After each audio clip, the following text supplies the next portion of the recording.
A Lorain mother is outraged tonight after a police officer used a taser on her daughter and another young girl. Both girls are in middle school and were fighting after an event at their school.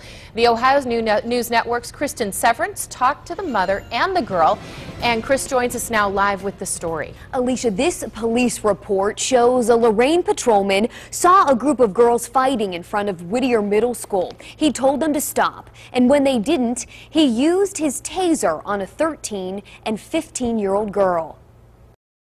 I thought I was having a seizure, so I'm saying I was screaming for help, seriously.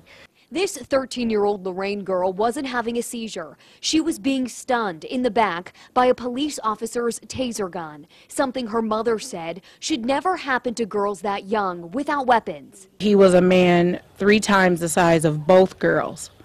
He could have easily pulled them apart. If I was there, I could have pulled them apart without getting harmed at all. The 13-year-old and 15-year-old were fighting in front of Whittier Middle School Wednesday after both girls called each other names.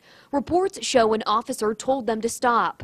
I didn't hear him, and we both were in a headlock, like both our hands around our neck. The 7th grader told me she was stunned in the back. She said the girl she was fighting was stunned in the thigh. I'm not trying to defend my daughter because she was wrong for fighting. She was, and she was wrong for not stopping fighting when he told him to.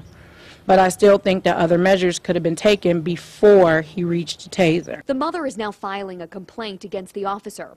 Calls to the Lorain police chief for a comment about the incident were not returned. Police officers are trained to stop riots. They're trained to defend themselves against men, women 3 times their size. So I can't understand how a 13 and a 15-year-old, he felt defenseless against them. Now, the mother told me today she doesn't want to sue the police department or see the officer get fired. She just hopes by speaking out that this doesn't happen to another young girl. In the studio, I'm Kristen Severance, the Ohio News Network.